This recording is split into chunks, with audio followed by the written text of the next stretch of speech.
नमस्कार मेरे दोस्त, भोजपुरिया प्रणाम आप सभी को। मेरे दोस्त आपको बता दे, भोजपुरी के सुपर स्टार गायक शशिलाल यादव जी के जबरदस्त और धूम मचाने वाला सॉन्ग अटैची लेके नैहर आईनी। जी हाँ, अटैची लेके नैहर आईनी। पूरे जानकारी के लिए बने रहिए वीडियो के साथ में। और अभी तक हमारे चैनल को सब्सक्राइब नहीं किए हैं तो कर लीजिए सब्सक्राइब और दबा दीजिए बेल आइकन को, भोजपुरी की हर एक छोटे बड़े खबर जानने के लिए।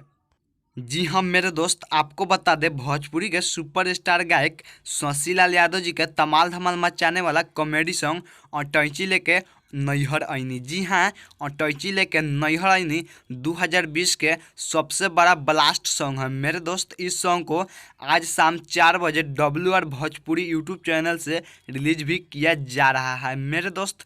जबकि इस गाने का राइटर के संगीत से सजा है प्रियांशु सिंह।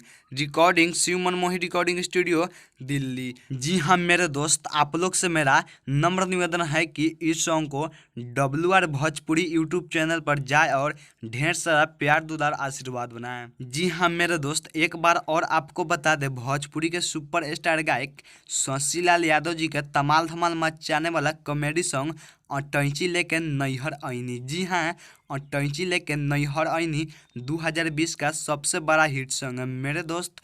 इस सॉन्ग को WR भोजपुरी यूट्यूब चैनल के माध्यम से आज शाम 4 बजे रिलीज किया जा रहा है।